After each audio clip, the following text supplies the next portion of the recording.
ભારત વિશ્વની ત્રીજી સૌથી મોટી અર્થવ્યવસ્થા બનવાના માર્ગે આગળ વધી રહ્યું છે અને દેશની આ પ્રગતિમાં સહકારી ક્ષેત્રની ભૂમિકા ખાસ કરીને ગ્રામીણ અર્થતંત્રને મજબૂત કરવામાં सीमाचिन्हरूप साबित થશે। अमृतकाल में देश के गांव, देश के किसान के सामर्थ्य को बढ़ाने के लिए अब देश के कोऑपरेटिव सेक्टर की भूमिका बहुत बड़ी होने वाली है।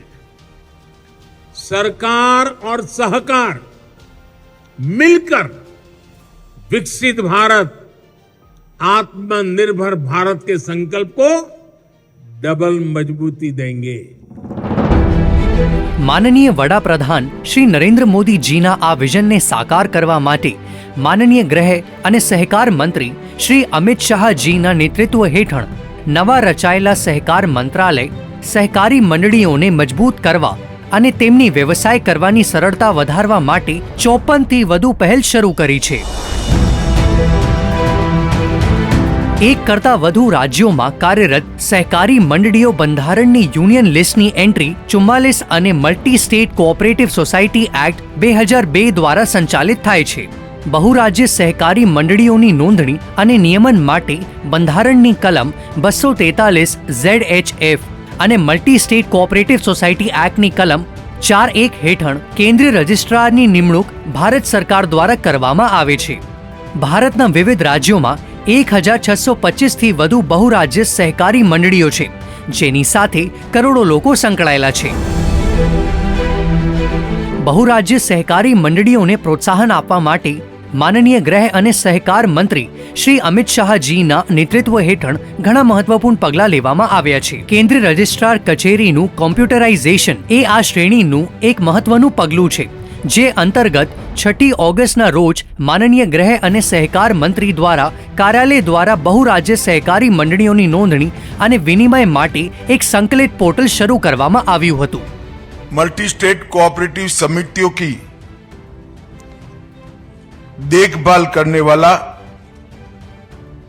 सेंट्रल रजिस्ट्रार की ऑफिस का पूरा सिस्टम CRCS का कार्यक्रम आज से पूर्णतया डिजिटल हो रहा है।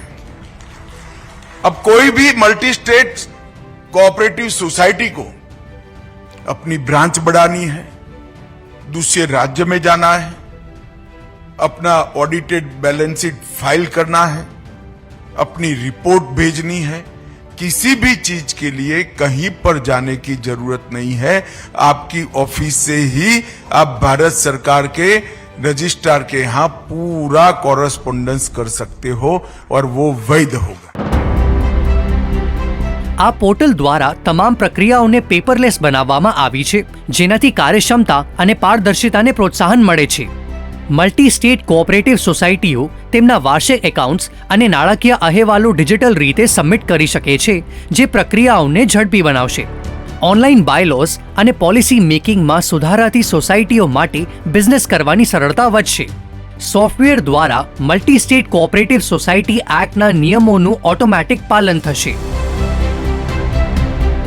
બહુરાજ્ય સહકારી મંડળીઓના સભ્યોના હિતોનું રક્ષણ કરવાની દિશામાં એક મહત્વપૂર્ણ પગલું એ 18મી જુલાઈ 2023ના રોજ 4 બહુરાજ્ય સહકારી મંડળીઓના થાપણદારોને તેમની થાપણોની ચૂકવણી માટે ઓનલાઈન ડિજિટલ પોર્ટલ CRCS સહારા રિફંડ પોર્ટલનું લોન્ચિંગ છે અને સહકાર મંત્રી દ્વારા ઉદ્ઘાટન કરવામાં આવ્યું છે।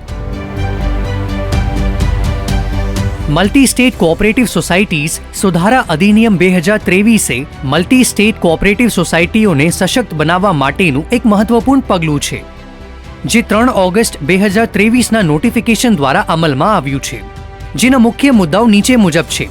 Multi state cooperative society act 97માં બંધારણીય સુધારાની જોગવાઈઓનો સમાવેશ, ચૂંટણી સુધારાઓ કે જેના હેઠળ સમયસર અને નિષ્પક્ષ ચૂંટણીઓ યોજવા માટે ચૂંટણી સત્તા મંડળની સ્થાપના કરવામાં આવી છે। બોર્ડની રચના અને સભ્યપદમાં સુધારો કરતી વખતે દરેક સમિતિમાં માહિતી અધિકારીની નિમણૂક કરવામાં આવી છે। વહીવટ અને દેખરેખ પ્રણાલીને મજબૂત કરવા માટે એક સહકારી લોકપાલની પણ નિમણૂક કરવામાં આવી રહી છે।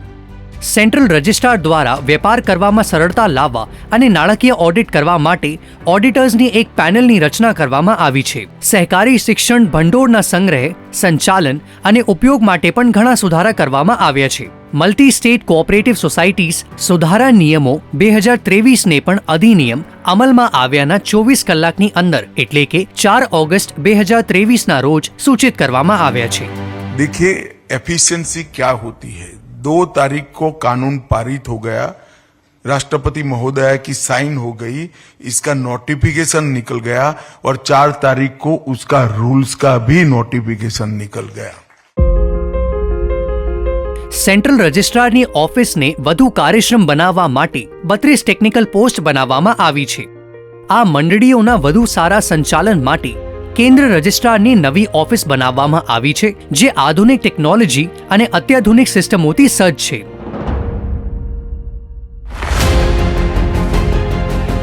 આ પ્રયાસો સહકાર દ્વારા સમૃદ્ધિના સ્વપ્નને સાકાર કરવાની દિશામાં એક મોટું પગલું સાબિત થશે. વધુ માહિતી માટે crcs.gov.in પર લોગિન કરો.